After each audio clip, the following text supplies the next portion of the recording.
Oke, baik. Assalamualaikum warahmatullahi wabarakatuh. Kita mulai saja perkuliahan kita pada sore hari ini.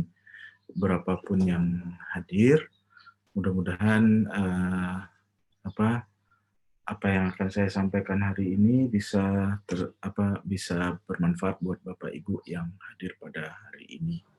Baik, Amin. sesuai jadwal yang diberikan oleh pihak Sekretariat MM Haji Agus Salim ke saya, maka kita akan kuliah Minang Entrepreneurship pada perkuliahan kita kali ini, dan sesuai dengan agenda saya, maka pada hari ini kita akan membahas tentang perspektif budaya dalam kewirausahaan, dan kita akan nantinya saya akan memberikan pemahaman kepada Bapak Ibu sekalian tentang bagaimana budaya itu bisa mempengaruhi pada keinginan atau kemampuan orang berwirausaha, dan sampai sejauh mana budaya itu dapat membentuk lingkungan kewirausahaan yang bisa yang ada bagi orang lain. Nah, saya akan langsung share screen. Mudah-mudahan Bapak Ibu bisa mengikuti saya, ya. Karena kita cuma 3 orang, jadi kalau tadi ada 3 orang, sekarang 3 orang. Bu Mahda Rozanya juga terpental kelihatannya dari Zoom, ya. Oke, saya akan share screen, dan ini materi perkuliahan kita pada siang sampai sore hari nanti. Kita akan lihat bagaimana budaya itu berpengaruh kepada proses berwirausaha, dan kita akan juga melihat apa saja unsur-unsur budaya yang akan berpengaruh terhadap kewirausahaan. Nanti kita akan melihat bagaimana sih budaya orang Indonesia itu dan bagaimana budaya orang Sumatera Barat seperti itu, atau orang Minangkabau. Kita akan mencoba untuk mengelaborasi apa benar, ya, apa benar orang Indonesia itu dari sisi budayanya memang merupakan orang yang etnis atau bangsa yang kental kewirausahaannya atau tidak, seperti itu. Dan juga kita akan juga lihat kenapa orang Minang itu dikenal sebagai etnis wirausahawan. Bapak Ibu pasti sudah kenal, pasti sudah mengetahui berbagai ungkapan yang mengatakan etnis Minang itu etnis wirausahawan, gitu. Cuman mungkin pertanyaannya bagi Bapak, pertanyaannya adalah kenapanya dari sisi budayanya. Ya. Nah, ini yang akan kita ungkap di dalam perkuliahan kita pada siang hari ini sampai sore nanti, dan saya harapkan nanti kita bisa memperoleh pemahaman bagaimana budaya itu berdampak kepada kewirausahaan. Bapak Ibu, mungkin Bapak Ibu sudah pernah mendengar atau membaca berita, ya, yang menyatakan bahwa jumlah pengusaha Indonesia itu hanya sekitar 3% saja dari jumlah seluruh populasi di Indonesia.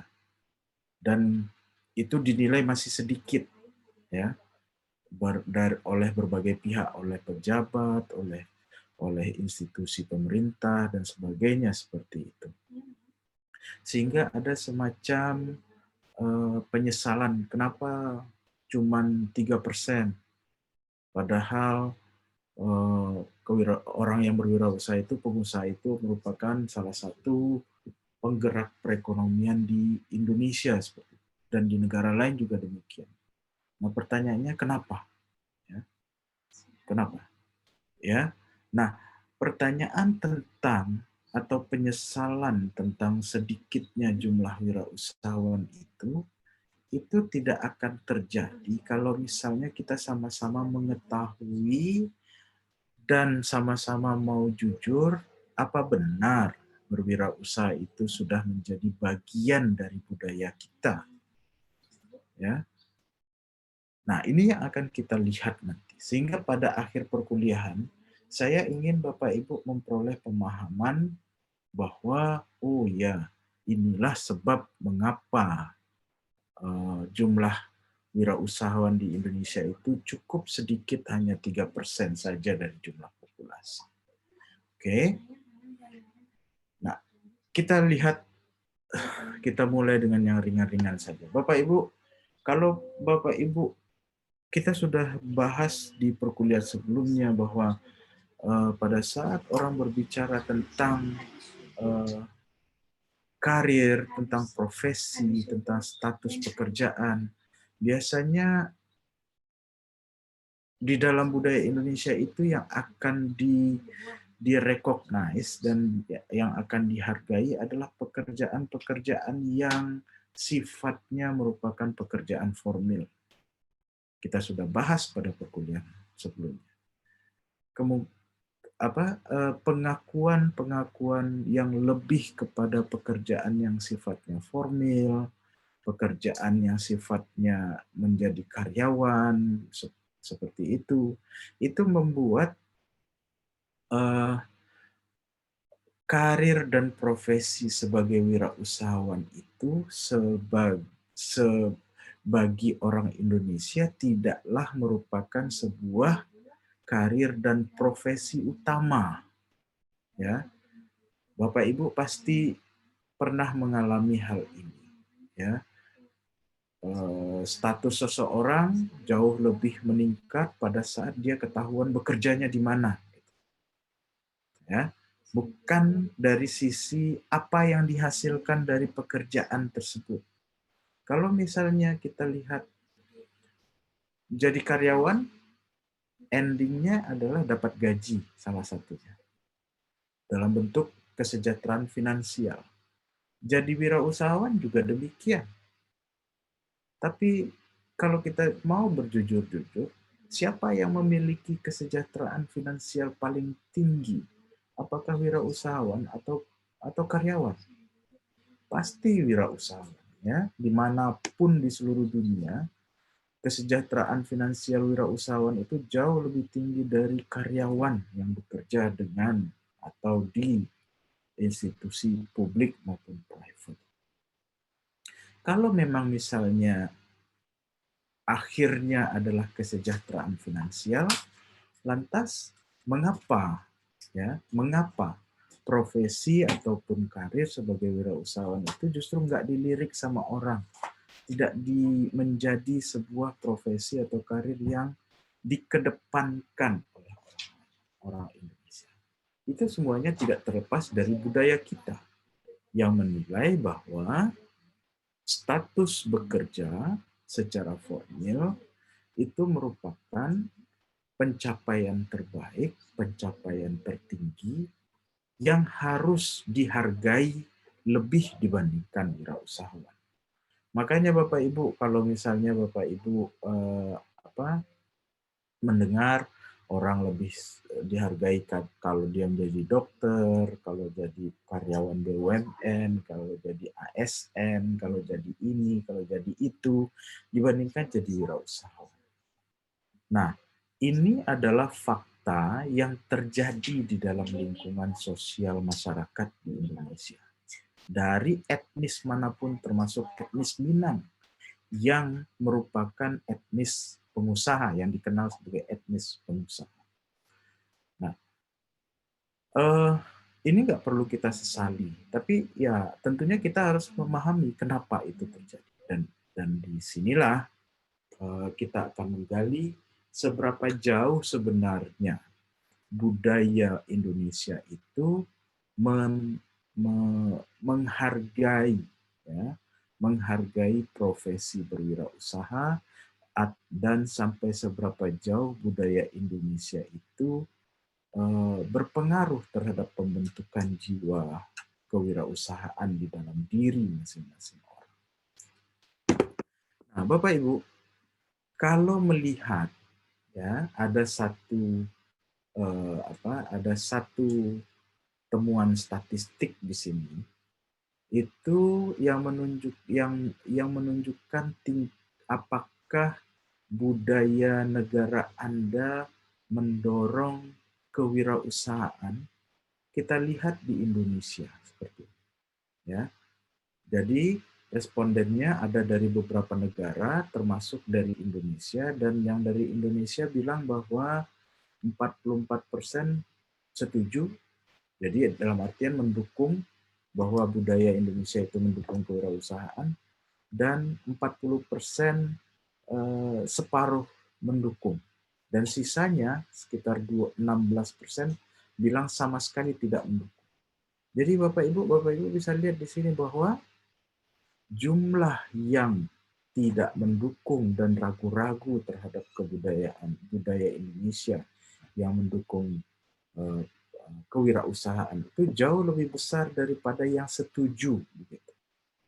Ini tentunya merupakan sebuah tanda tanya besar dan juga menjadi sebuah lampu kuning bagi kita bahwa ternyata di berbagai tempat, bagi berbagai etnis di Indonesia, mereka merasakan bahwa berwirausaha itu budaya mereka itu tidak mendukung upaya untuk berwirausaha sesungguhnya.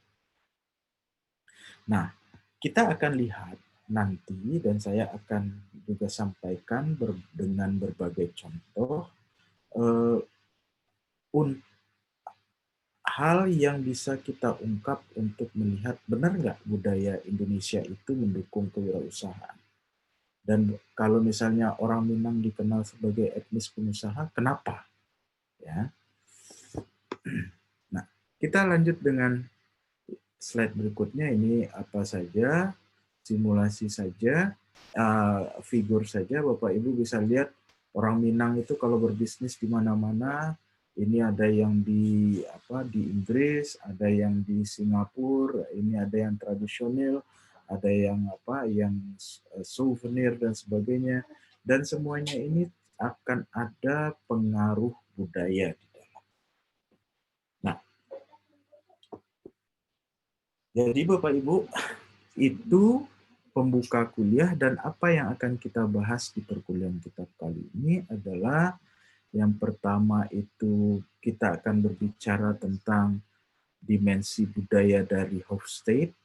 Ini adalah peneliti Belanda yang meneliti tentang budaya berbagai etnis di dunia, termasuk budaya Indonesia. Kita akan mengungkap dimensi budaya Indonesia itu seperti apa, ya. Dan kita juga akan mengungkap budaya Minangkabau dan kewirausahaan. Dan kita terakhir akan melihat model pembentukan budaya berwirausaha etnis Minangkabau.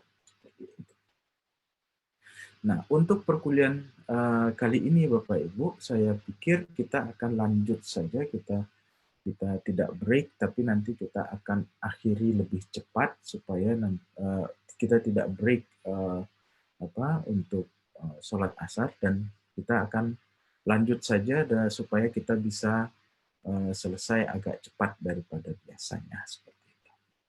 Ya, oke.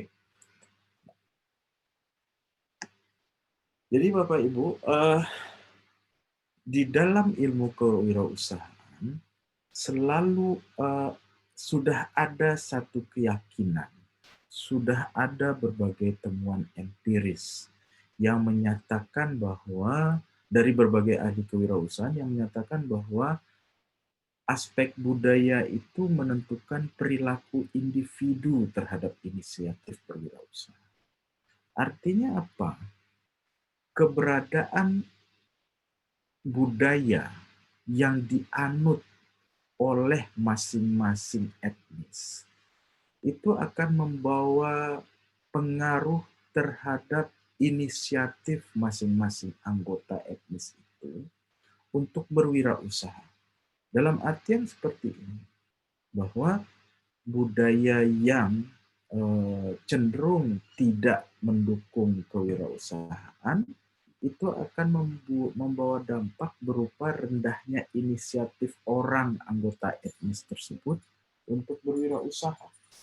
Dan sebaliknya, semakin kondusif aspek budaya yang dianut oleh sebuah etnis, maka inisiatif anggota etnisnya untuk berwirausaha itu kemungkinan akan semakin besar.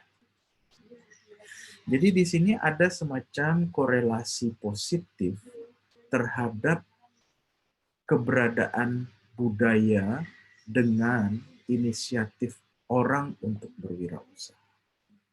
Nah, itu yang ditemukan, yang menjadi pendapat para ahli kewirausahaan. Semangat berwirausaha tetap membutuhkan latar belakang sosial dan budaya yang sebagai pemicu timbulnya motivasi dan penciptaan usaha baru. Jadi Bapak Ibu, di studi yang lain, ahli kewirausahaan itu juga sudah bilang bahwa bagaimana latar belakang sosial dan budaya dari sebuah etnis itu akan menentukan apakah anggota etnisnya itu termotivasi berwirausaha atau mampu atau mau melakukan penciptaan usahanya, mendirikan usaha.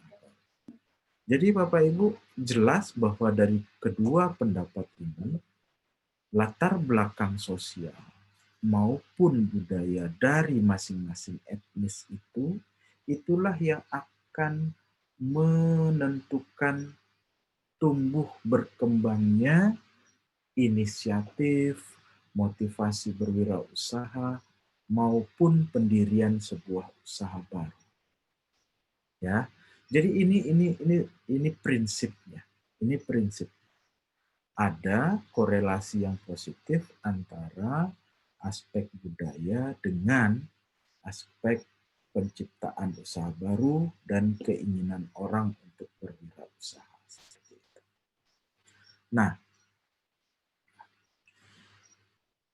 jelas bahwa budaya dari masing-masing komunitas dan karakteristik orang yang tinggal di dalam komunitas tersebut akan berdampak pada sifat atau ciri dasar personal dan akan membawa pengaruh terhadap dimulainya aktivitas berwirausaha. Jadi Bapak Ibu, pemahamannya seperti ini, bahwa budaya dari masing-masing lingkungan sosial kita itu akan berdampak pada ciri-ciri personal kita. Ya, misalnya kayak gini. Kalau Bapak Ibu terbiasa berada di lingkungan keluarga yang perokok misalnya, itu biasanya akan timbul sifat atau ciri-ciri dasar personal kita terhadap perokok. Artinya ada kemungkinan orang yang tinggal di lingkungan perokok itu akan terpapar dengan budaya merokok. Atau setidaknya menjadi permisif terhadap perokok. Saya tinggal, misalnya saya tinggal di lingkungan keluarga orang tua yang perokok. Mau nggak mau saya akan melihat hal itu biasa terjadi sebagai sesuatu yang biasa, dan saya akan mentolerir. Makanya Bapak Ibu, unsur budaya itu akan berpengaruh terhadap berbagai hal yang dialami orang dalam proses perkembangan dirinya sendiri, termasuk berwirausaha.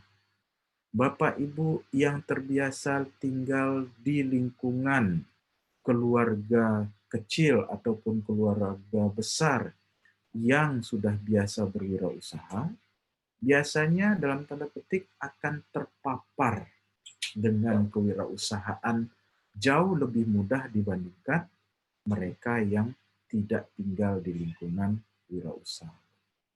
Terpaparnya itu dalam bentuk apa? Bisa jadi jiwa berwirausahanya mulai terbentuk, motivasi berwirausahanya tumbuh dan berkembang, kemudian dia bisa eh, mendirikan bisnis jauh lebih gampang dibandingkan orang yang tidak tinggal di lingkungan wirausahawan. Seperti itu. Nah, jadi kalau misalnya kita lihat, unsur budaya itu biasanya terdiri dari kebiasaan, nilai, tradisi, seremonial dan ritual, bahasa, dan pandangan hidup. Jadi kalau Bapak Ibu melihat atau eh, ditanya oleh orang lain, oleh di luar kampus, kalau misalnya kita mengenali orang lain, itu dari apanya? Bahwa dia eh, kalau dia kalau saya berasal dari Minang, itu kelihatan dari apanya misalnya. Bisa jadi dari kebiasaan yang saya lakukan, bisa jadi ritual atau tradisi yang saya lakukan, bahasa saya, pandangan hidup saya, dan sebagainya.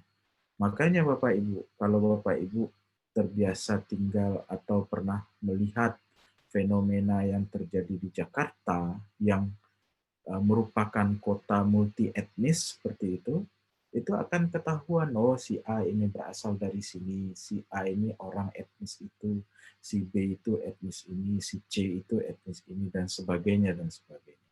Semuanya terlihat dari kebiasaan, nilai-nilai, tradisi, seremonial, bahasa, dan pandangan hidup yang dianut oleh orang tersebut. Kalau Bapak Ibu ke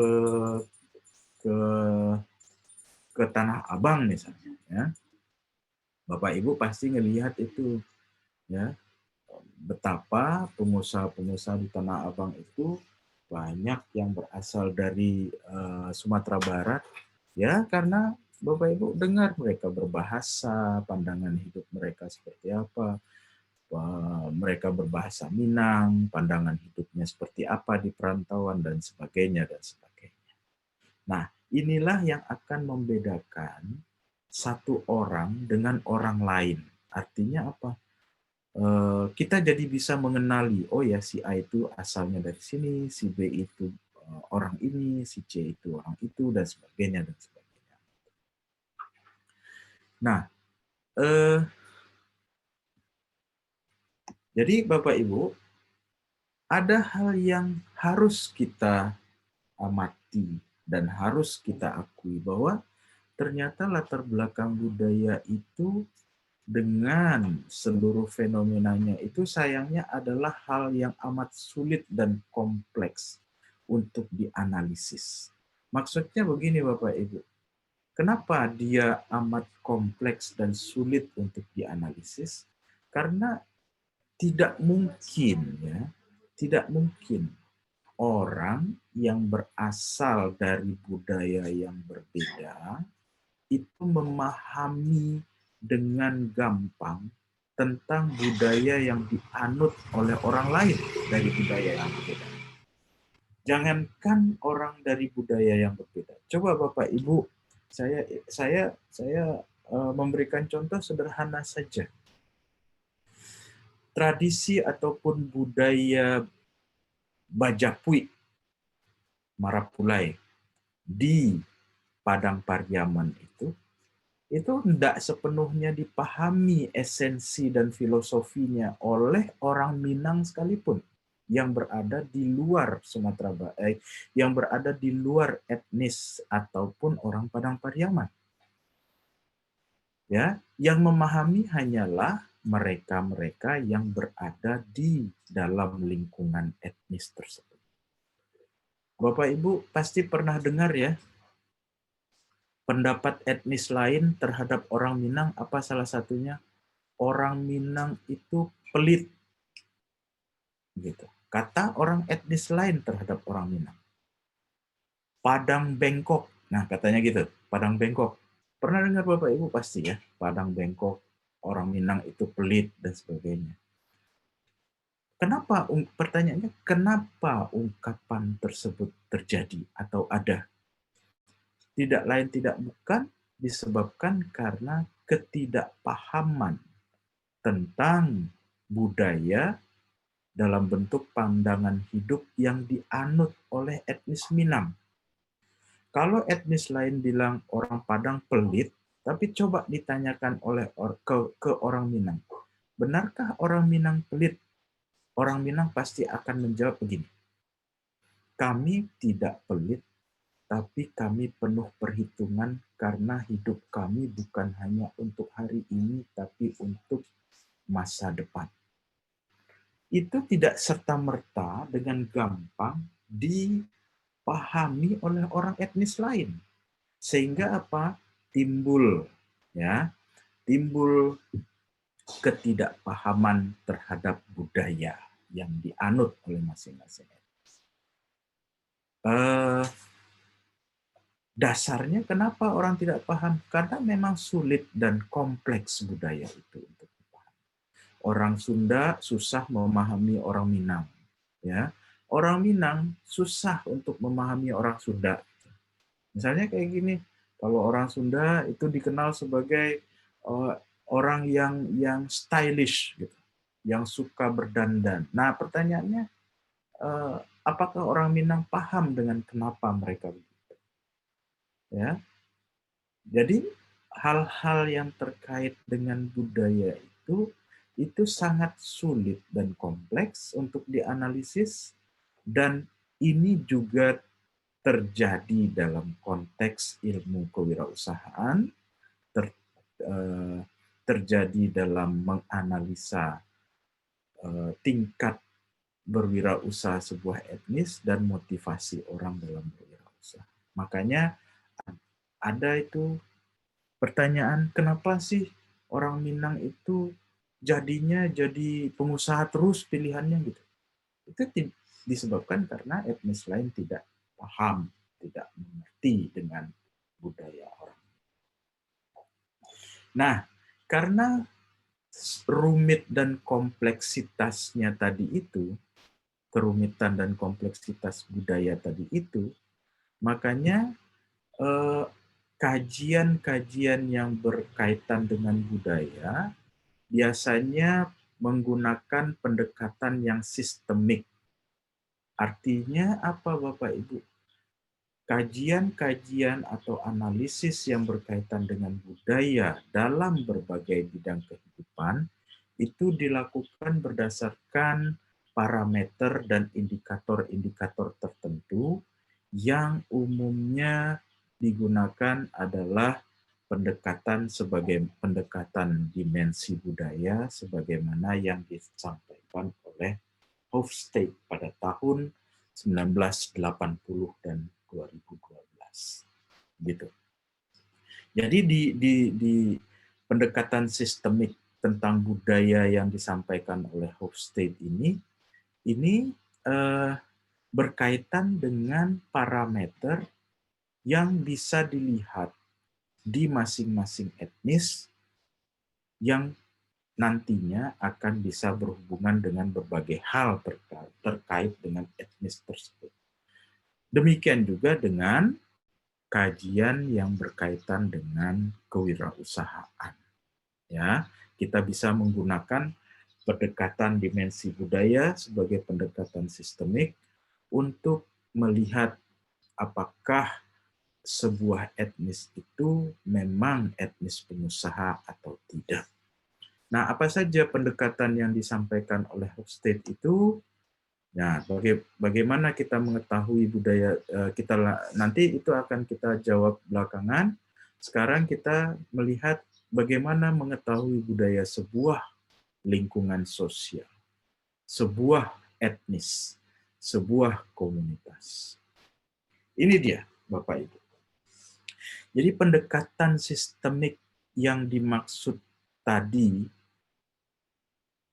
untuk menganalisis dan mengkaji tentang budaya itu menggunakan dimensi budaya Hofstede yang terdiri dari beberapa parameter. Ada 5 parameter. Yang pertama, parameternya berkaitan dengan tingkat kesenjangan atau tingkat kesejahteraan antar status. Ini merupakan tingkat kesenjangan kekuasaan dan kesejahteraan yang terdapat di antara anggota sebuah komunitas. Maksudnya begini Bapak Ibu, yang power distance atau kesenjangan kekuasaan ini, antar status ini merupakan sebuah sebuah parameter yang bisa memperlihatkan posisi seseorang di mata orang lain. Misalnya seperti ini. Ada etnis yang menilai satu posisi yang dimiliki oleh seseorang itu sangat tinggi. Ada yang menilai posisi orang lain itu sangat rendah. Seperti itu. Bapak Ibu pernah mendengar budaya feodal? Ya, budaya feodal. Budaya feodal itu budaya yang menempatkan orang-orang yang berstatus lebih tinggi menjadi sangat tinggi, orang-orang yang berstatus lebih rendah menjadi sangat rendah posisinya di dalam lingkungan masyarakat. Jadi Bapak Ibu, budaya feodal itu munculnya atau secara filosofis dapat dikaji melalui analisa power distance atau tingkat kesenjangan kekuasaan. Dimensi budaya yang kedua itu berkaitan dengan uncertainty avoidance atau upaya untuk menghindari ketidakpastian masa depan. Ini merupakan tingkat kekhawatiran setiap individu dalam sebuah komunitas yang membuat mereka berusaha untuk menghindari ketidakpastian terhadap berbagai hal dan situasi tertentu di masa depan. Contohnya begini Bapak Ibu, yang uncertainty avoidance ini. Yang saya akan bawakan ke dalam contoh. Bapak Ibu pernah mencoba memahami nggak kenapa orang berlomba-lomba untuk jadi PNS atau ASN? Pernah bertanya nggak? Atau pernah mencoba untuk mengkaji nggak? Atau memikirkan, kenapa ya orang pengen jadi PNS, pengen jadi ASN? Nah, salah satu jawabannya adalah menjadi PNS, menjadi ASN itu membuat secara finansial orang akan memiliki pendapatan secara rutin setiap bulan. Walaupun tidak besar mungkin. Nah, setelah jadi PNS pun masih dapat pensiun. Artinya apa? Menjadi PNS itu dinilai sebagai sebuah upaya untuk menghindari ketidakpastian dalam hal pendapatan. Bapak Ibu yang jadi PNS kan tiap bulan terima gaji. Yang jadi karyawan kan tiap bulan terima gaji. Ya. Nah, jadi Bapak Ibu sekarang bisa mudah-mudahan mulai bisa memahami kenapa orang Indonesia itu cenderung lebih suka jadi karyawan gitu. Karena salah satunya adalah berupaya untuk menghindar dari ketidakpastian apakah bisa memperoleh pendapatan atau tidak begitu. Kalau jadi karyawan kan pasti setiap bulan pasti dapat pendapatan. Walaupun besar, kecil, yang jelas pasti dapat pendapatan. Lebih panjang lagi setelah memasuki usia pensiun pasti dapat pensiun dan itu pun setiap bulan. Ya. Nah, di beberapa etnis, di berbagai etnis banyak sekali yang banyak sekali budaya yang terjadi yang membuat mereka atau anggota etnis tersebut berupaya untuk menghindari ketidakpastian. Ya, itu yang kedua, dimensi budaya dari Hofstede. Dimensi budaya yang ketiga, dari Hofstede itu adalah individualisme dan kolektivisme. Ini merupakan hal yang memperlihatkan tingkat hubungan antar individu dalam sebuah komunitas serta tingkat kebersamaan antar individu yang tercermin dalam cara-cara mereka untuk hidup bersama dalam sebuah komunitas. Saya ingin tanya sama Bapak Ibu, kalau misalnya kita amati, orang Indonesia itu cenderung memiliki budaya individualis atau kolektivis? Kalau menurut Bapak Ibu, bagaimana? Apakah orang Indonesia itu budayanya individualis atau kolektivis dari pengamatan Bapak Ibu? Ada yang tahu? Atau ada yang ingin berpendapat? Silakan Bapak Ibu. Nah, saya ingin sampaikan bahwa kecenderungannya bahwa orang Indonesia itu merupakan bangsa yang sangat kolektif. Orang Indonesia. Orang yang sangat kolektif. Kemana-mana mau bersama-sama. Kemana-mana ingin melakukan hal secara bersama-sama. Nah, kolektivisme itu kalau saya mencontohkan di kampus itu adik-adik S1 itu yang mau berurusan dengan saya itu dan datang dan perlu saya itu satu orang, yang datang 3 orang, yang 2 lain nemenin. Kemudian saya ingin kolektivisme itu atau bukti kolektivitas orang Indonesia itu terlihat dari segala-galanya pengen bareng-bareng, pengen bersama-sama gitu. Mau jalan pengen sama-sama dengan teman-teman, dengan keluarga, beli mobil mikirnya ini bakal digunakan oleh banyak orang. Ya, kolektivisme. Nah, jadi kita bisa lihat bahwa salah satu budaya kolektif itu terlihat dari berbagai fenomena yang kita amati dalam hidup kita. Ibu-ibu yang ikut arisan misalnya. Pertanyaannya kan sederhana dan simpel sekali. Arisan itu sebenarnya apa sih esensinya? Substansinya apa arisan itu? Sederhana, arisan itu kan untuk ajang ngumpul-ngumpul, memperkuat tali silaturahmi dan sebagainya.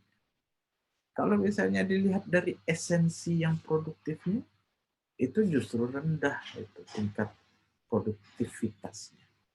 Ya, jadi banyak sekali kejadian-kejadian yang memperlihatkan bahwa kita ini orang Indonesia itu sebenarnya merupakan masyarakat yang kolektif dibandingkan dengan individualis.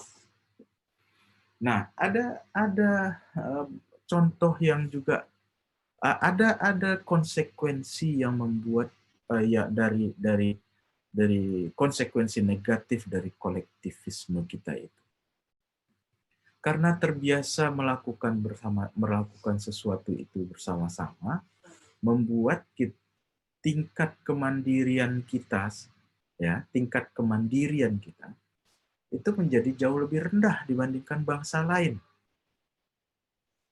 Nah, saya punya contoh nih Bapak Ibu.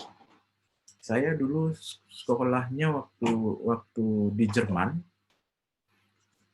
saya sering dikontak sama adik-adik yang ada di Indonesia. Bukan dari Sumatera Barat saja, tapi dari berbagai tempat di Indonesia. Dikontak lewat email. Dan kemudian yang ditanyakan begini, Bang, kalau sekolah di kota Abang itu banyak nggak orang Indonesianya? Saya cuma mereply dan menjawab seperti ini. Dek, kamu ini mau sekolah atau mau ngumpul-ngumpul sama orang Indonesia tujuannya ke Jerman? Kalau mau sekolah, apapun situasinya, banyak atau sedikit orang Indonesianya, ya dihadapi. Kata saya begitu. Sampai saya berseloroh begini, nanti kalau kamu pergi ke Jerman dan memilih kota yang paling banyak orang Indonesianya, gitu, ujung-ujungnya nanti setelah selesai kuliah, kamu lebih fasih berbahasa Indonesia dibandingkan berbahasa di Jerman. Di Jerman, begitu. Saya bilang kayak gitu. Artinya apa? Dari contoh saya itu, tingkat kemandirian kita untuk sekolah sekalipun itu rendah karena kita masih mikir, ada nggak teman di sana? Ada nggak banyak orang Indonesia di sana? Tujuannya, kalau misalnya kita mau berjujur-jujur, sekolah itu kan dapat ilmu. Jadi dimanapun dia sekolah, dimanapun sekolah, pasti akan tujuan utamanya adalah ya sekolah, nggak peduli ada orang dari daerah kita atau enggak gitu. Nah, itu fakta-fakta yang saya sampaikan kepada Bapak Ibu sebagai contoh. Bapak Ibu mungkin punya contoh-contoh lain, ya silahkan saja, punya berbagai hal lain yang Bapak Ibu bisa sampaikan, ya bisa-bisa saja, dan itu akan memperdalam pemahaman Bapak Ibu tentang dimensi individualis dan kolektivis orang Indonesia itu seperti apa. Kemudian yang keempat di dalam dimensi budaya Hofstede itu adalah dimensi yang berkaitan dengan maskulinitas dan femininitas. Mohon maaf, begitu saya bicara tentang maskulinitas dan femininitas, ini tidak berkaitan sama sekali dengan gender. Tidak berkaitan dengan jenis kelamin, tidak berkaitan dengan orientasi seksual, tidak. Tapi ini merupakan pembagian peran antar gender di mana orang memiliki fokus yang berbeda satu sama lain dalam hal tujuan kerja dan tingkat ketegasan dalam menghadapi sesuatu. Artinya apa secara sederhana Bapak Ibu, yang maskulinitas dan femininitas itu, ada etnis, ada bangsa yang level femininitasnya itu jauh lebih tinggi, ada yang bangsa atau etnis yang tingkat maskulinitasnya itu jauh lebih tinggi. Untuk mempermudah pemahaman Bapak Ibu tentang dimensi ini, dimensi maskulinitas dan femininitas ini, saya mencoba untuk mengelaborasinya dengan jalan seperti ini, menjelaskannya dengan jalan seperti ini. Bagi etnis atau bangsa yang tingkat femininitasnya itu tinggi, biasanya mereka mengambil keputusan itu membawa serta unsur perasaan, unsur sense atau feeling. Jadi misalnya kalau saya membuat keputusan, saya mikirnya tidak secara logik tapi berdasarkan perasaan. Tapi bagi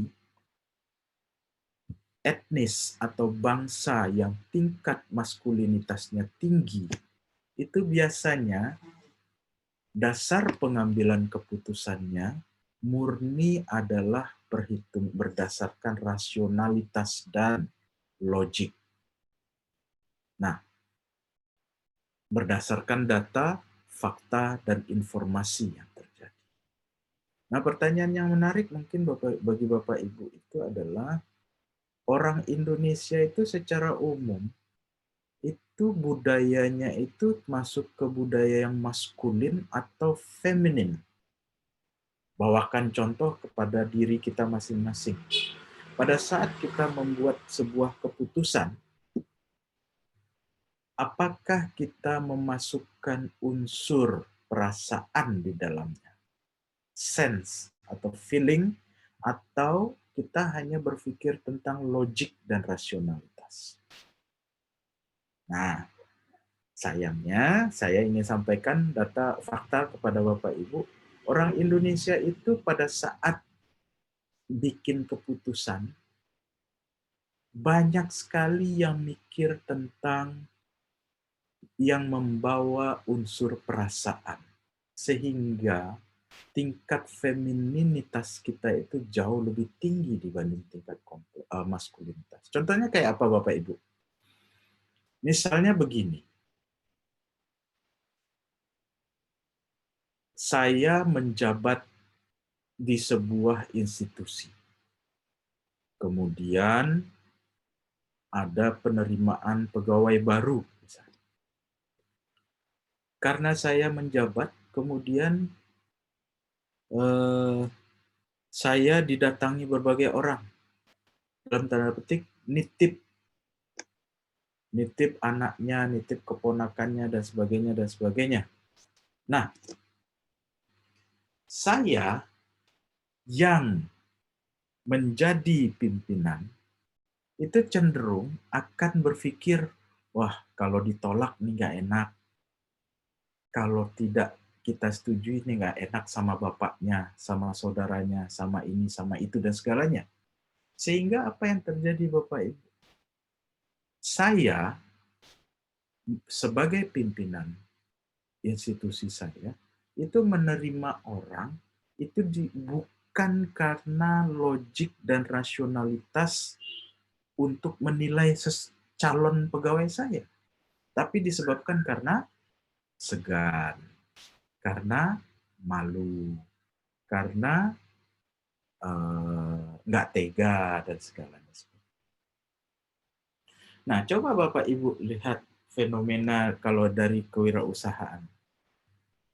Kalau saya misalnya sedang di toko saya, kemudian teman saya datang, Fis, kita jalan yuk.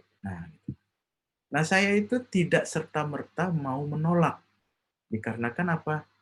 Nggak enak sama teman, ini teman, dan segalanya. Padahal dalam posisi saya seharusnya menolak, karena yang lebih penting adalah bisnis saya. Nah, situasi-situasi yang seperti inilah yang banyak berkembang di lingkungan masyarakat kita, sehingga sebagai sebuah etnis, ya, sebagai sebuah etnis atau bangsa, orang Indonesia itu dikenal sebagai orang yang memiliki tingkat femininitas tinggi. Nah, jadi faktanya Bapak Ibu, kita bisa perlihatkan kayak gini. Di dalam ilmu kewirausahaan dia berpendapat kayak gini, bahwa budaya individualis itu dampaknya positif kepada kewirausahaan. Kemudian budaya yang kolektivis biasanya akan menimbulkan sifat anti berwirausaha sebagai akibat keterpaksaan menerima norma tertentu, suka kompromi, dan upaya untuk menentang terjadinya perubahan. Jadi Bapak Ibu, semakin individualis individu-individu dalam sebuah komunitas, dalam sebuah bangsa, dalam sebuah etnis, maka akan semakin besar kemungkinan masing-masing anggota komunitas tersebut memiliki jiwa kewirausahaan. Jadi sekarang Bapak Ibu satu sudah punya gambaran. Orang Indonesia itu kolektif sifatnya, kolektivis sifatnya. Sementara kewirausahaan membutuhkan budaya dan lingkungan individualis. Itu bertolak belakang. Sehingga kita bisa mengambil satu kesimpulan bahwa ternyata salah satu elemen dari dimensi budaya orang Indonesia itu sebenarnya memang tidak tidak merupakan lingkungan yang kondusif bagi kewirausahaan. Itu dia. Ya, Bapak Ibu ya.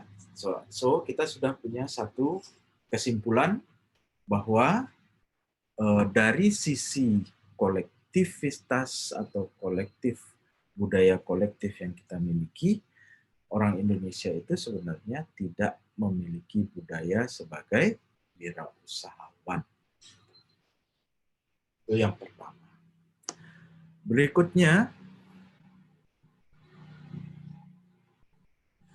kita akan lihat dan kita akan ungkap sekarang bagaimana sih sebenarnya budaya orang Indonesia itu, walaupun kita sudah mulai mengarah-arah ke sana tadi pembicaraan saya. Sekarang bagaimana sebenarnya budaya orang Indonesia? Nah, saya ingin perlihatkan satu temuan studi seperti ini Bapak Ibu.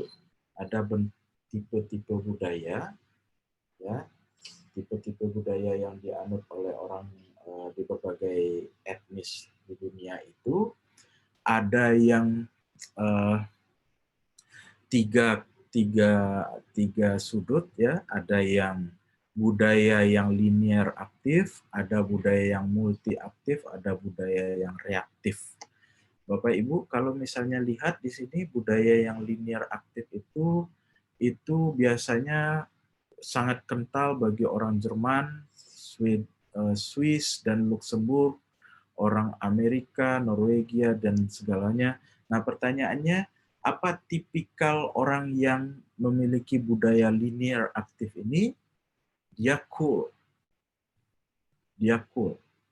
Dia faktual, bertindak berdasarkan fakta, dan mampu untuk menjadi perencana yang bisa membuat keputusan.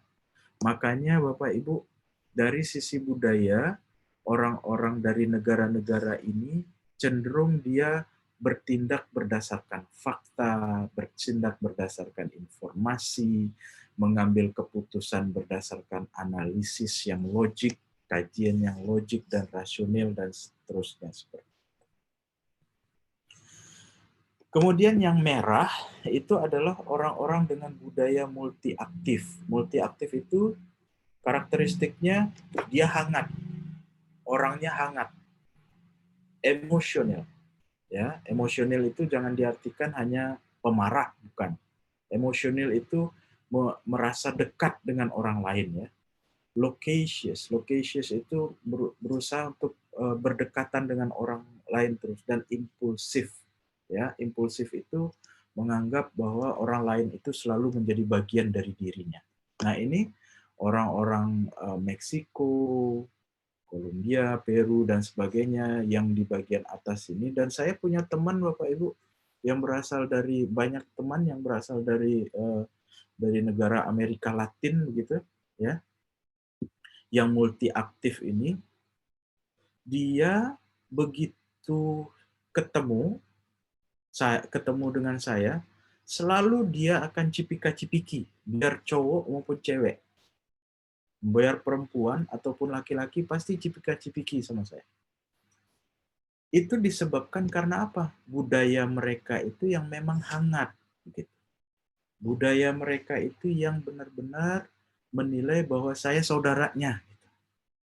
Ya, nah itu biasa bagi orang Amerika Latin. Saya sering bilang ke teman-teman saya, kalau misalnya dicipika-cipiki sama orang Amerika Latin, jangan GR duluan, itu biasa kok. Bukan tandanya mereka jatuh cinta sama kita, enggak, tapi ya udah budayanya kayak gitu. Ya. Yang terakhir ini adalah yang kuning, reaktif. Reaktif itu apa?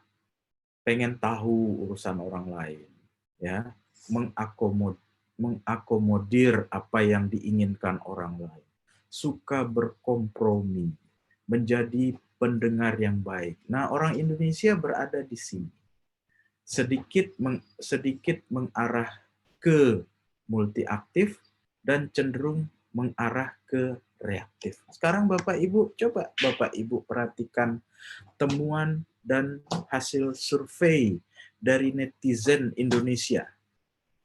Netizen Indonesia itu ya sangat reaktif menanggapi segala sesuatu. Ya, orang begitu ada berita di WA, di WhatsApp message group, langsung dibalas tanpa berpikir logiknya. Gitu. Nah, itu nggak usah disesali karena memang tipikal orang Indonesia itu seperti itu. Dari sini Bapak Ibu bisa lihat ya temuan bahwa netizen Indonesia itu uh, apa kurang santun pada saat membuat message, kurang baik dalam menyampaikan pendapat dan sebagainya, itu disebabkan karena tingkat reaktif kita yang cukup besar. Dan itu biasa saja. Makanya Bapak Ibu, kalau misalnya Bapak Ibu lihat yang lawan netizen orang Indonesia itu, kalau nggak orang netizen Malaysia, Filipina, Cina, Korea, Thailand, ya biasa bisa ya memang sudah tipikal budayanya seperti itu. Ya. Nah, ini membuat kita menjadi paham dan kalau kita mau membuka diri, sebenarnya ini merupakan upaya untuk memperbaiki. Oh ya, budaya-budaya yang reaktif itu banyak sekali juga nggak bagusnya, ya, sehingga kita harus mengarah ke budaya yang cenderung linear aktif, yang cenderung menggunakan rasionalitas, logik, menggunakan data, informasi, fakta pada saat menanggapi segala sesuatu, pada saat bertindak, pada saat membuat keputusan. Nah, Bapak Ibu, kalau saya tidak heran gitu dengan hasil studi orang Indonesia begitu, ya, karena faktanya memang demikian. Dan saya bisa membanding-banding jadinya karena teman-teman saya ada yang dari Afrika, ada yang dari Rusia, ada yang dari negara-negara lain, dan memang terasa perbedaan. Begitu kami ngumpul bersama, terasa perbedaan. Kalau orang dari Rusia itu itu bawaannya curigaan terus sama orang. Nah, berbagai budaya inilah, ya, berbagai budaya inilah yang kemudian melekat sedemikian rupa di dalam diri masing-masing orang, anggota etnis ataupun anggota sebuah bangsa, yang lebih lanjut akan menjadi ciri-ciri dari bangsa tersebut. Kalau yang Bapak Ibu lihat yang orang India, Pakistan itu, dia hangat, suka ngobrol, dan juga reaktif. Nah, inilah mungkin hal-hal yang dari segitiga tipe budaya ini, nanti kalau Bapak Ibu punya teman yang berasal dari negara lain, Bapak Ibu jadi paham, oh ya orang Denmark, orang Belanda itu tipikalnya memang seperti itu, jadi saya harus menghadapinya dengan jalan seperti itu. Nah, sekarang kita lihat fakta tentang orang Indonesia. Jadi saya sudah sampaikan tadi bahwa untuk mengkaji tentang budaya, karena dia sangat sulit dan kompleks untuk dianalisis, maka kajiannya itu biasanya menggunakan pendekatan sistemik. Dan pendekatan sistemik inilah yang dinamakan dengan dimensi budaya, yang terdiri dari power distance, individualis atau kolektivis, maskulinitas, dan uncertainty avoidance. Jadi Bapak Ibu, dari hasil studi yang dilakukan oleh Hofstede, beberapa indeks dimensi budaya orang Indonesia itu terlihat dari slide ini. Bapak Ibu bisa lihat ya, indeksnya bergerak dari 1 sampai 100. Ya, 1 yang terendah, 100 yang tertinggi. Sekarang kita lihat, orang Indonesia itu ternyata ditemukan memiliki tingkat kesenjangan status dengan indeks 78. Sudah mendekati, sudah lebih dari 3/4 mengarah ke 100. Ini indeks yang cukup tinggi. Ya, sehingga bisa disampaikan, bisa kita mengerti sekarang kenapa orang Indonesia itu menganut budaya feodal, menilai orang yang memiliki posisi tertentu jauh lebih tinggi dibandingkan orang yang tidak punya posisi apa-apa. Dan orang yang sedang memiliki posisi menilai rendah orang yang tidak memiliki posisi. Itu yang pertama. Yang kedua, Bapak Ibu bisa lihat ternyata dimensi budaya individualis orang Indonesia itu indeksnya hanya 14. Sangat rendah. Berarti kan kebalikannya, kolektivisnya berarti 86 ya. Artinya apa? Orang Indonesia itu sangat kolektif budayanya. Dan ini sudah temuan studi. Kemudian orang Indonesia itu indeks maskulinitasnya kurang dari 50%, hanya 46. Artinya apa? Kalau kita berpikir kebalikannya, tingkat feminin orang Indonesia itu indeksnya mencapai 54 dan itu sangat tinggi juga. Dan tingkat untuk menghindari ketidakpastian masa depannya itu 48. Artinya apa? Orang Indonesia itu cenderung berupaya sebagian besar untuk menghindari ketidakpastian masa depan. Coba Bapak Ibu lihat di sini dari temuan studi dan fakta mengenai dimensi budaya orang Indonesia ini akan berhubungan bagaimana dengan budaya berwirausaha orang Indonesia. Kita lanjutkan. Dengan indeks dengan indeks power distance yang 78, Indonesia memiliki indeks yang jauh di atas rata-rata negara Asia. Ini berarti bahwa Indonesia secara relatif memiliki ketidakseimbangan dalam proporsi kesenjangan kekuasaan dan status dalam kemasyarakatan. Terlihat dari adanya jurang kesenjangan kekuasaan yang amat lebar antara sekelompok pengikut dengan pemimpinnya. Kalau misalnya saya jadi anggota organisasi massa, saya menilai pimpinan saya itu, ketua saya itu luar biasa. Ya. Kemudian yang kedua, Indonesia merupakan salah satu negara di dunia yang memiliki indeks individualis terendah di dunia.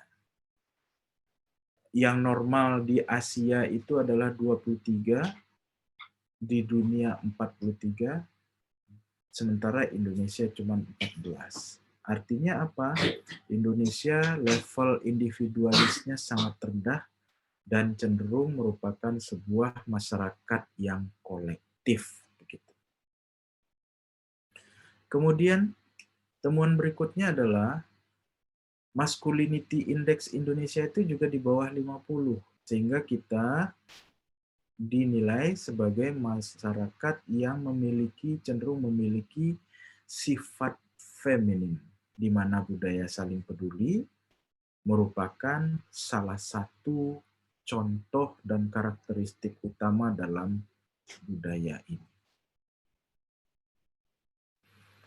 Nah, untuk uncertainty avoidance, ini merupakan Indonesia memiliki angka 48, indeks 48, artinya masyarakat Indonesia itu cenderung untuk berusaha untuk menghindari ketidakpastian masa depan.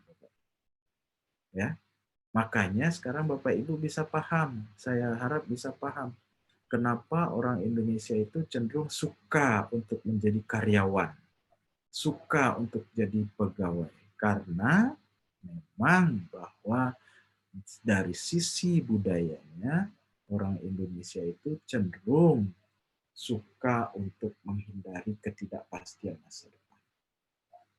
Sekarang coba Bapak Ibu bandingkan pada saat kita menjadi wirausahawan. Menjadi wirausahawan itu segala sesuatunya tidak pasti.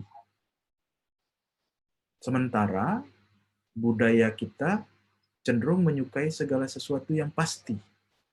Nah, di sanalah perbedaan pandangan secara sosial antara profesi pekerjaan sebagai wirausahawan dengan dengan budaya yang kita anut bersama.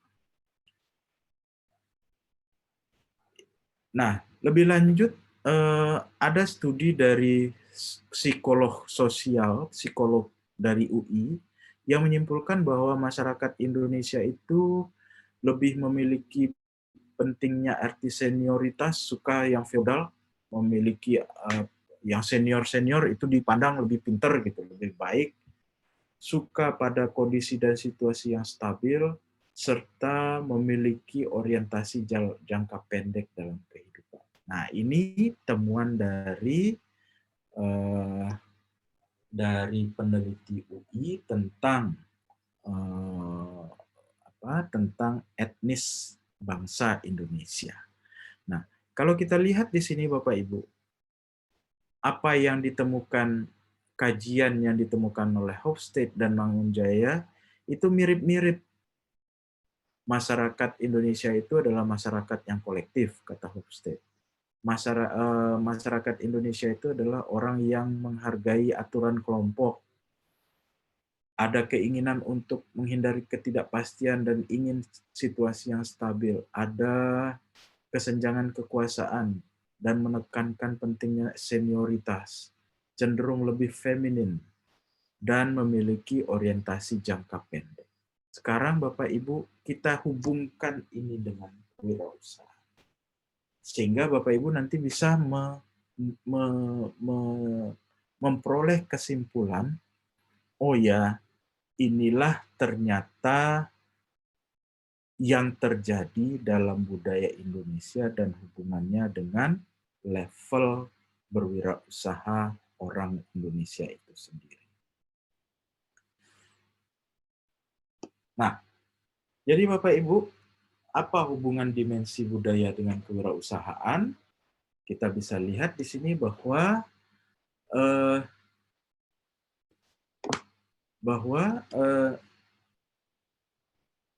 dalam kewirausahaan itu ditemukan fakta bahwa budaya sebuah bangsa yang akan mendukung kewirausahaan itu adalah pada saat budayanya memiliki tingkat individualis yang tinggi.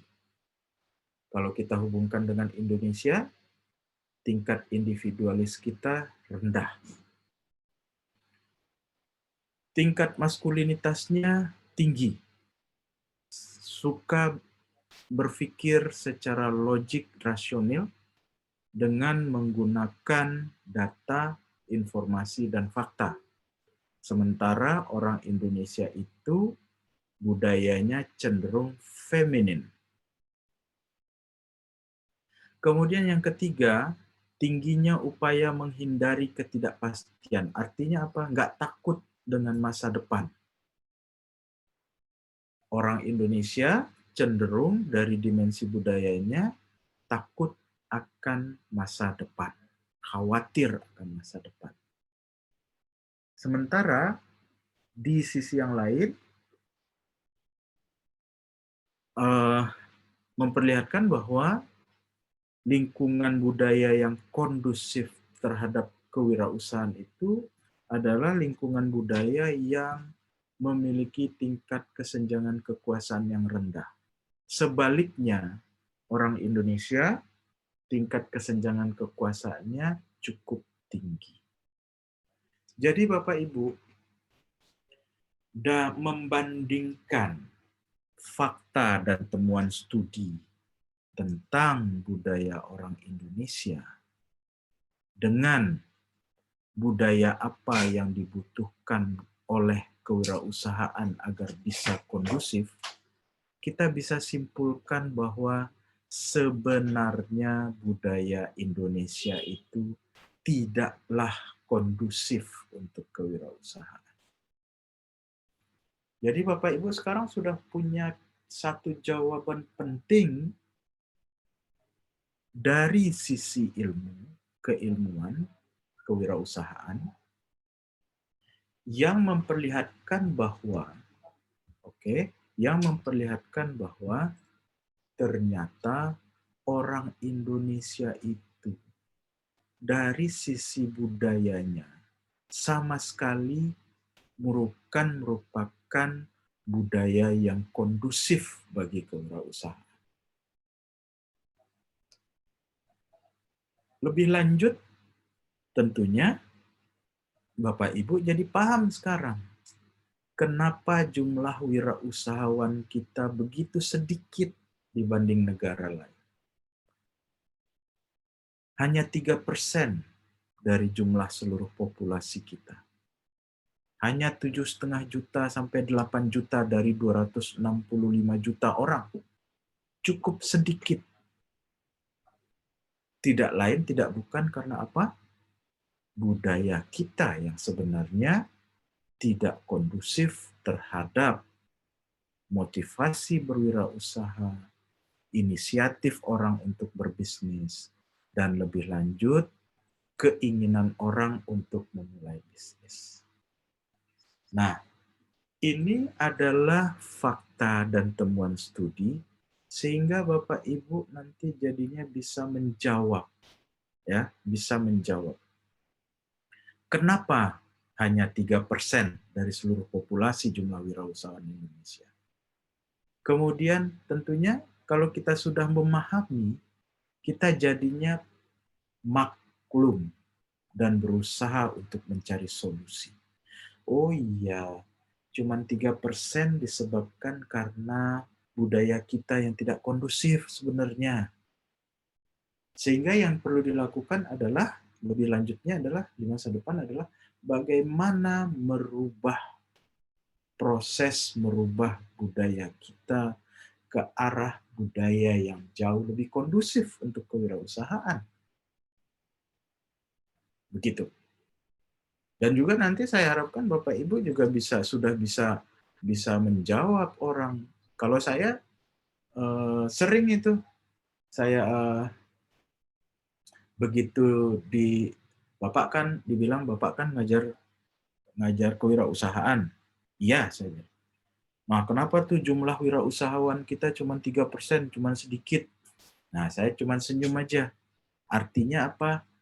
Orang yang bertanya ke saya itu sebenarnya tidak tahu kenapa hal demikian terjadi.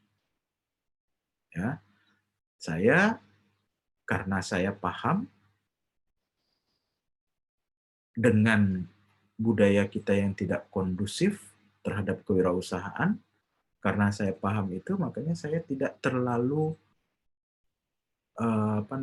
tidak terlalu terlibat dalam diskusi ataupun debat. Ya, yang kita perlu lakukan ke depannya adalah merubah proses budaya kita agar dia jauh lebih kondusif kepada kewirausahaan. Itu yang perlu dilakukan. Nah, jadi Bapak Ibu sekarang sudah punya satu bekal informasi, kajian, analisis tentang budaya orang Indonesia dan hubungannya dengan kewirausahaan. Nah, baik. Sekarang kita lanjut dengan budaya orang Minangkabau. Jadi Bapak Ibu, kalau tadi kita berbicara tentang budaya orang Indonesia secara umum, sekarang kita berbicara tentang budaya orang Minang secara spesifik sebagai etnis yang dikenal se-Indonesia, se-Nusantara sebagai etnis wirausahawan. Nah, kita kembali kepada pendapat mengenai dimensi budaya tadi.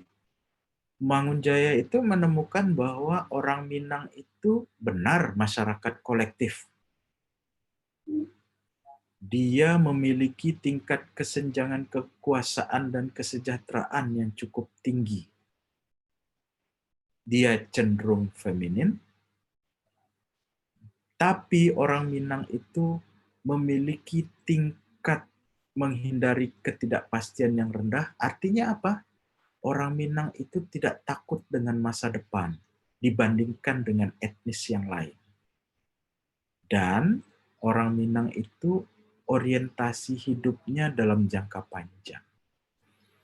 Nah, kalau kita lihat di sini Bapak Ibu, bedakan antara orang Indonesia dengan etnis Minang. Di sini terlihat bahwa orang Indonesia itu berupaya menghindari ketidakpastian tinggi, orang Minang cenderung rendah, sementara orang Indonesia itu orientasi hidupnya jangka pendek, orang Minang itu jangka panjang. Mungkin Bapak Ibu bertanya, yang orientasi masa depan itu seperti apa? Begini Bapak Ibu. Baru kita berbicara tentang pranata budaya di Sumatera Barat. Dan nanti kita akan bandingkan dengan budaya orang etnis lain. Pranata budaya orang Minang itu menyebutkan bahwa mereka, orang Minang itu, memiliki keluarga banyak. Siapa keluarga orang Minang itu? Ada 6. Pertama, keluarga inti. Istri, suami, anak. Kedua, tambah mertua, keluarga. Jadi mertua saya, mertua istri saya, itu keluarga saya juga. Yang ketiga, anak, keponakan, dan sepupu-sepupu. Itu keluarga bagi orang Minang. 4, keluarga bagi orang Minang adalah orang satu kaum. Ya, orang yang di kaum yang sama. Kemudian yang kelima barulah orang yang dari nagari yang sama. Yang keenam, orang Minang. Jadi Bapak Ibu, secara filosofis, budaya Minangkabau itu bilang bahwa keluarga itu tidak hanya keluarga inti, tapi banyak bentuknya, 6 tadi. Sementara di etnis yang lain, keluarga itu didefinisikan adalah merupakan keluarga inti saja. Di luar itu bukanlah keluarga.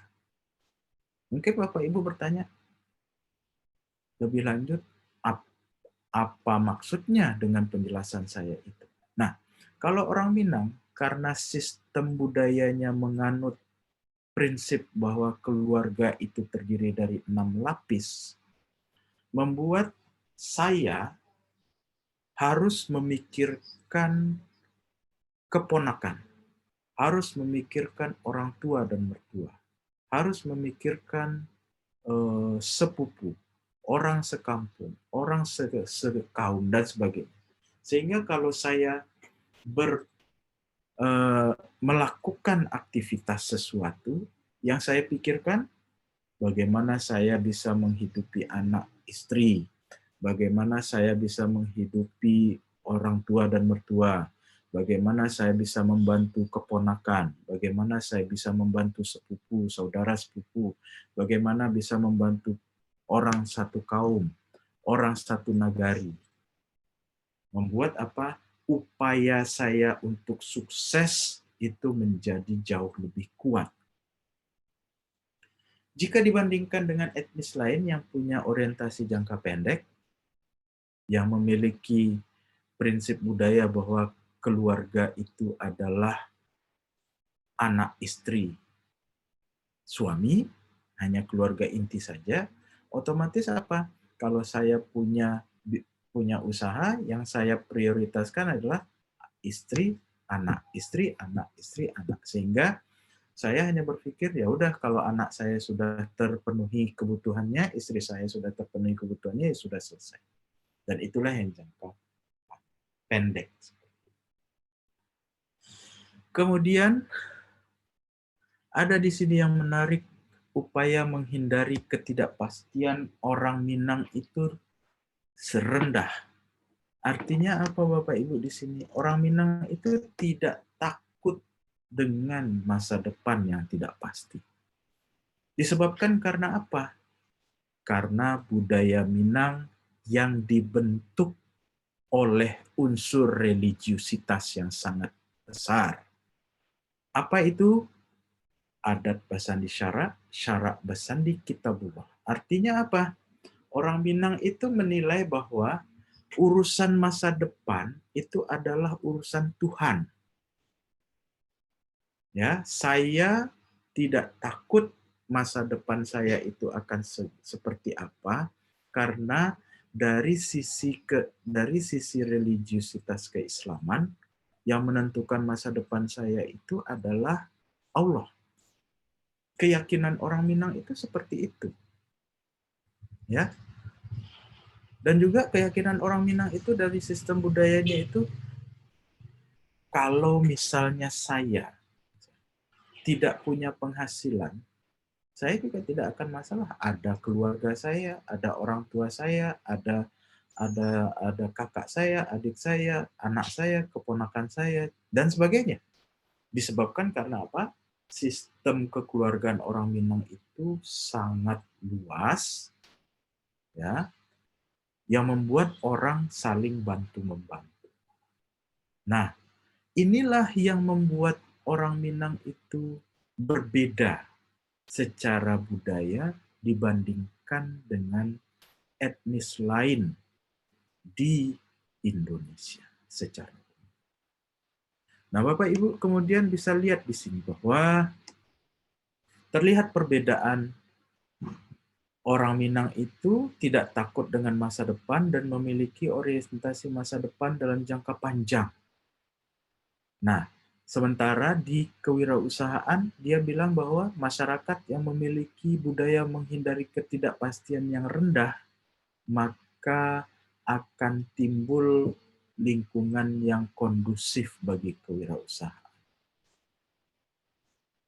Nah, Bapak Ibu sekarang sudah mulai merasakan mungkin ya, kira-kira ternyata yang membuat etnis Minang itu berbeda dengan etnis lain, itu disebabkan karena ada hal yang memang berbeda dalam dimensi budaya orang Minang dengan orang lain, dengan etnis lain. Sehingga hal itulah yang menjadi, ya, hal itulah yang menjadi dasar utama kenapa orang Minang itu menjadi etnis pengusaha. Dia tidak takut dengan ketidakpastian masa depan. Kalau berwirausaha itu Bapak Ibu, masa depannya kan tidak pasti. Kapan, apakah bakal sukses terus usahanya atau tidak sukses dan sebagainya seperti itu. Ya. Sementara di sisi lain orang Minang itu orientasi hidupnya jadi jauh lebih panjang ke masa depan. Dia berpikir bagaimana membiayai kehidupan keluarga inti, membantu orang tua, membantu keluarga lain, membantu orang sekampung, membantu orang satu kaum, dan sebagainya. Nah, dari hal ini, Bapak Ibu sekarang sudah sudah bisa melihat, wah ternyata memang itu yang menjadi perbedaan orang Minang. Dan itulah sebenarnya yang harus dijawab pada saat Bapak Ibu nanti mendapat pertanyaan dari rekan atau kolega Bapak Ibu. Kenapa sih orang Minang itu jadi etnis pengusaha? Bapak Ibu bisa jawab bahwa dari sisi budaya, orang Minang itu memang beda dari orang etnis lain di Indonesia. Terutama dalam dua hal tadi. Dia tidak takut dengan masa depan, ketidakpastian masa depan, dan dia berpikirnya jangka panjang. Sekarang kalau saya hubungkan dengan apa? Dengan apa yang saya sampaikan tadi di awal perkuliahan, kenapa orang etnis lain itu bilang orang Minang itu pelit, sementara orang Minangnya sendiri bilang begini, kami tidak pelit, kami penuh perhitungan. Kata penuh perhitungan itulah yang memiliki hubungan langsung dengan orientasi masa depan tadi yang ke arah jangka panjang. Nah, itu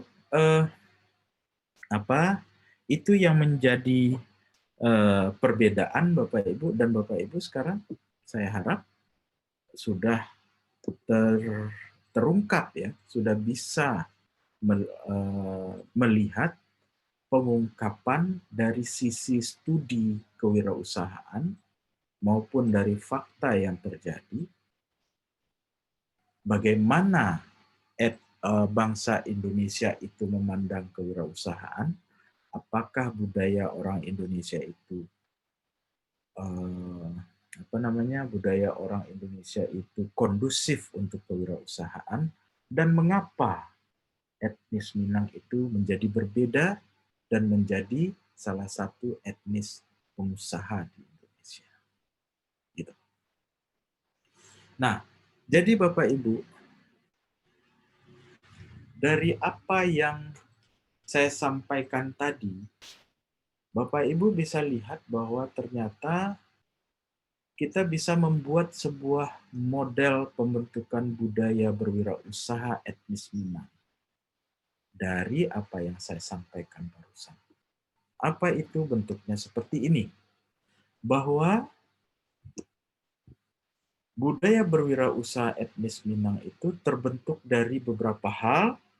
Pertama dari dimensi budayanya, kemudian dari persepsi dan nilai-nilai yang dianut oleh orang Minang, ya, dan sistem kekerabatan yang dianut oleh orang Minang. Nanti kita akan cerita sedikit tentang matrilineal ini, bagaimana hubungannya dengan budaya berwirausaha. Nah, ketiga hal ini saling berinteraksi dan secara langsung ini maupun tidak langsung melalui budaya merantau, itulah yang membentuk budaya berwirausaha etnis Minang. Jadi Bapak Ibu sekarang sudah mudah-mudahan sudah tercerahkan bahwa yang membentuk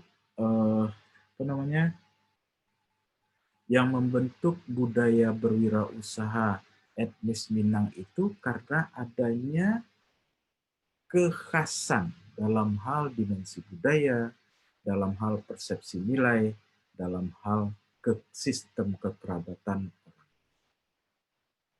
Nah, Bapak Ibu mungkin bertanya-tanya, kenapa budaya matrilineal diperhitungkan? Kenapa sistem kekerabatan matrilineal itu diperhitungkan dalam proses pembentukan budaya berwirausaha etnis Minang?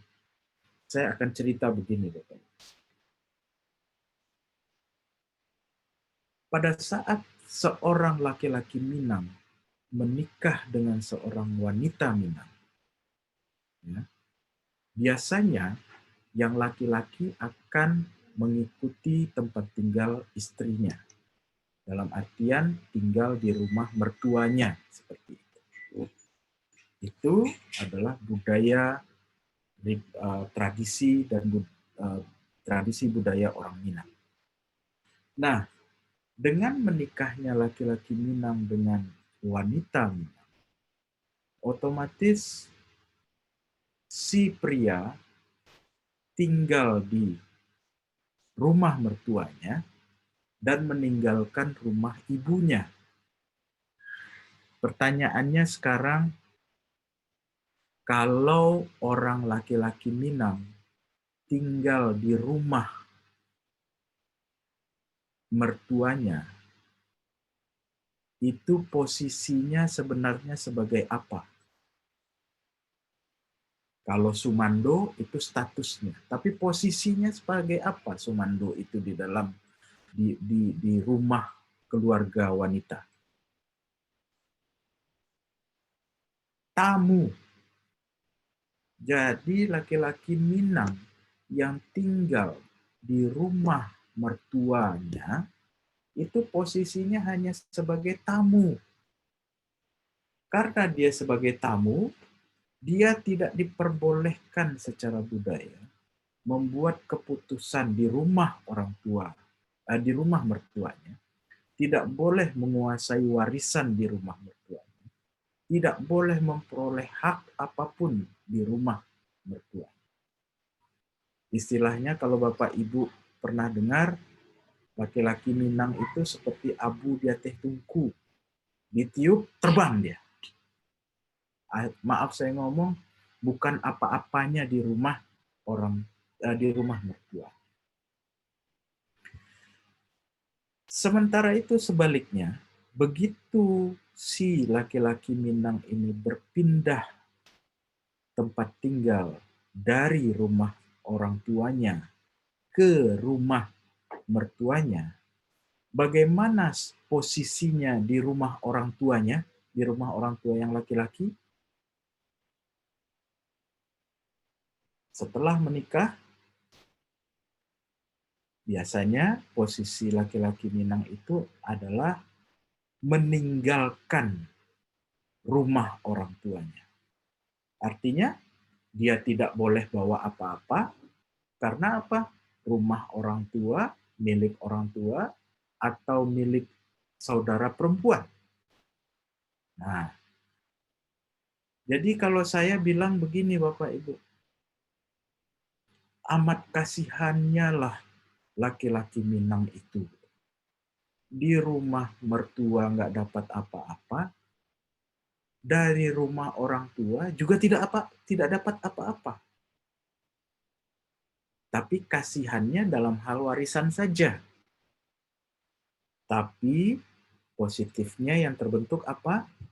Laki-laki Minang itu jauh lebih tangguh dibandingkan laki-laki etnis lain. Karena tidak dimodali apapun. Jauh lebih kreatif pada saat menilai peluang. Jauh lebih mampu untuk berinteraksi. Jauh lebih mampu untuk menyesuaikan diri dengan berbagai situasi. Dan faktanya, hal-hal tersebutlah yang merupakan soft skill penting di dalam kewirausahaan. Mampu menyesuaikan diri, mampu mengembangkan jejaring, mampu dan tahan dengan berbagai situasi, dan sebagainya. Kreatif, inovatif, itulah yang membuat laki-laki Minang itu berbeda dari sistem kekerabatan dengan laki-laki dari etnis yang lain.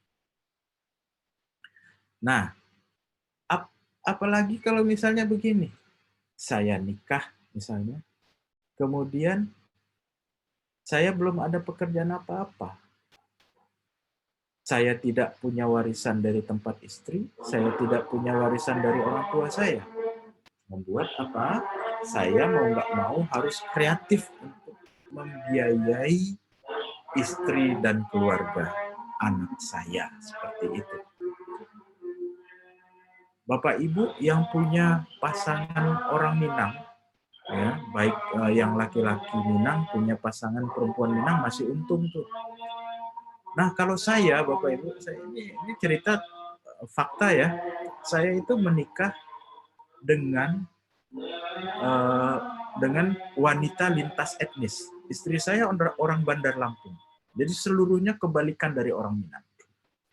Jadi Bapak Ibu, menurut budaya Minang, saya ini sudah keluar dari rumah orang tua saya dan saya tidak dapat apa-apa dari mertua atau orang tua istri saya.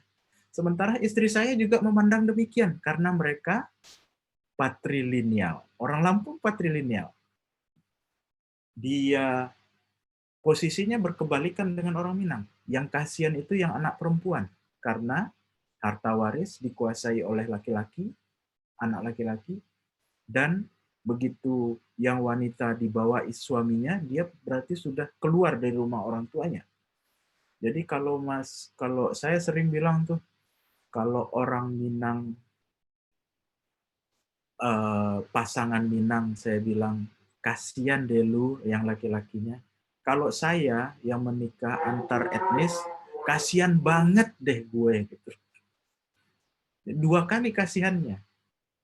Jadi saya tidak terbekali secara budaya, maksudnya tidak terbekali secara kesejahteraan maupun finansial dari orang tua saya maupun mertua saya.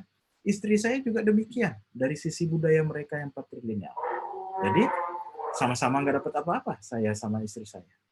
Cuman untungnya seperti yang saya bilang tadi, situasi yang sulit seperti itu, itulah yang membuat kita menjadi jauh lebih kreatif, menjadi jauh lebih tahan, menjadi jauh lebih memiliki kemampuan soft skill yang lebih baik dibandingkan orang-orang yang dalam tanda petik diuntungkan secara material seperti itu.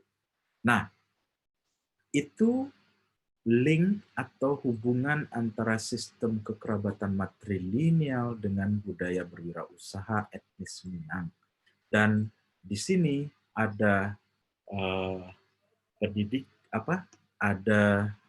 budaya merantau yang dianut oleh orang Minang, dan Bapak Ibu tidak perlu saya elaborasi lebih lanjut merantau itu seperti apa. Bapak Ibu pasti sudah paham, sudah pernah mendengar cerita, sudah pernah mendengar berbagai hal tentang merantau.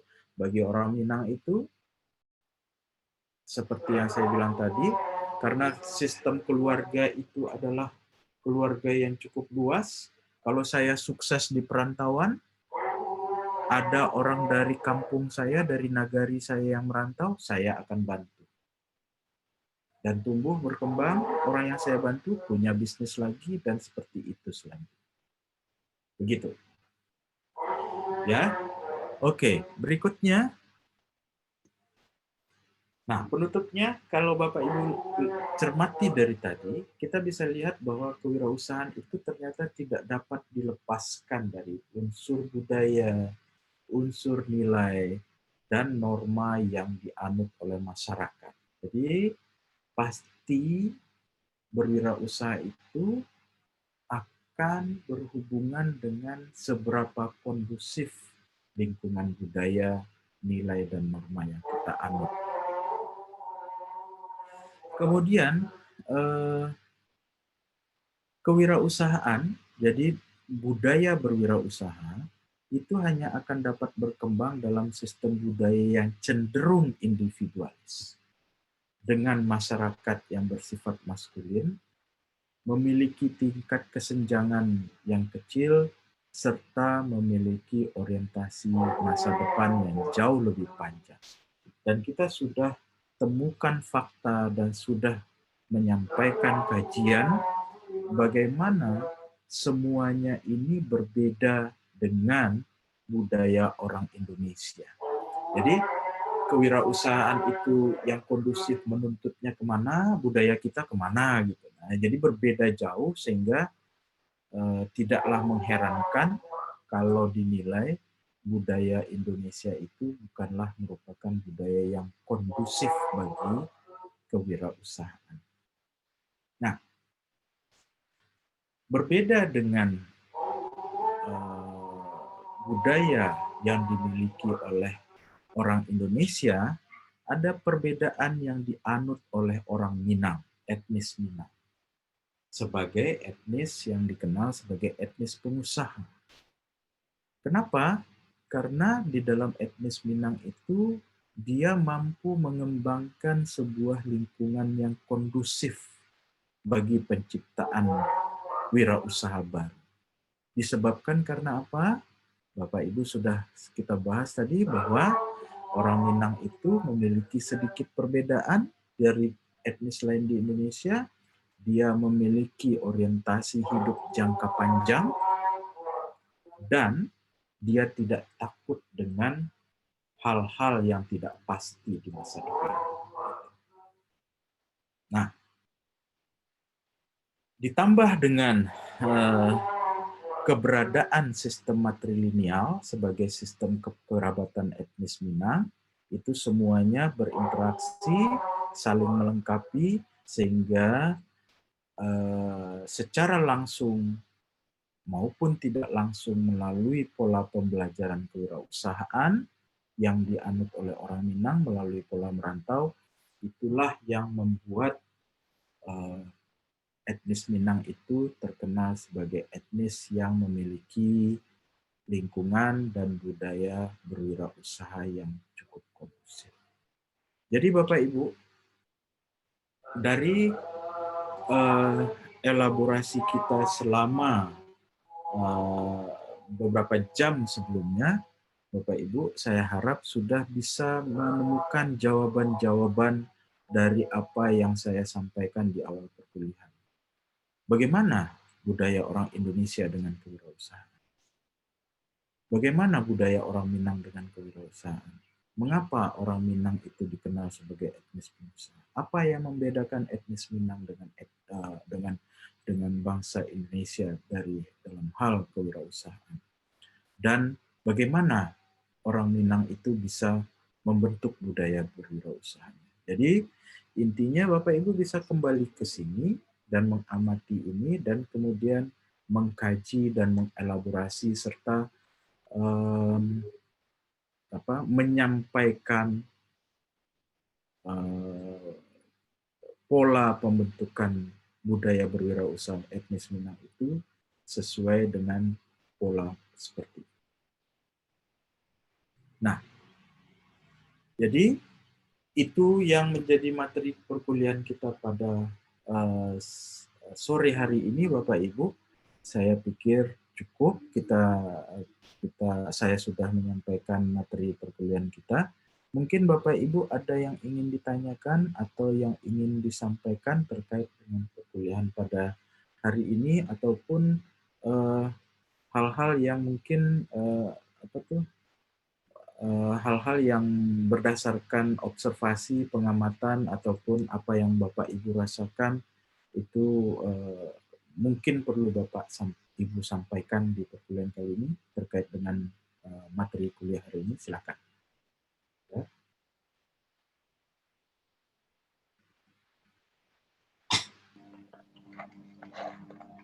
Ada Bapak Ibu?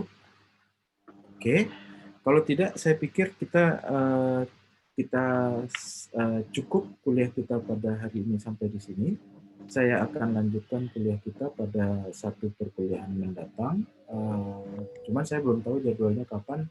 Mudah-mudahan nanti di sekretariat akan menyampaikan secepatnya. Dan saya akan mulai. Jadi Bapak Ibu bisa lihat ya bahwa perkuliahan kita polanya itu saya dua minggu lalu saya membahas segala sesuatu yang umum, dan kemudian kita mulai mengerucut, membahas tentang budaya, dan kemudian nanti kita akan lebih mengerucut lagi tentang budaya berwirausaha orang Minang, dan kita bandingkan dengan budaya berwirausaha orang di daerah lain, dan saya sebagaimana biasa akan menyampaikan dengan berbagai contoh supaya Bapak Ibu bisa jauh lebih memahami tentang materi yang kita sampaikan pada perkuliahan. Baik, demikian saja Bapak Ibu. Saya pikir saya tidak ada lagi yang akan disampaikan. Terima kasih atas kehadiran Bapak Ibu. Kita berjumpa lagi di perkuliahan selanjutnya. Dan saya tutup perkuliahan dengan mengucapkan alhamdulillahirrahmanirrahim.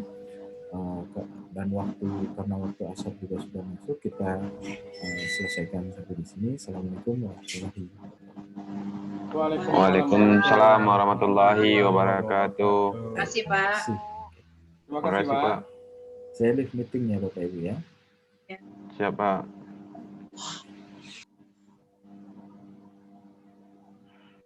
Terima kasih Pak. Izin live Bapak Ibu. Ya, sama-sama izin Ya. live. Assalamualaikum. Waalaikumsalam, Bu.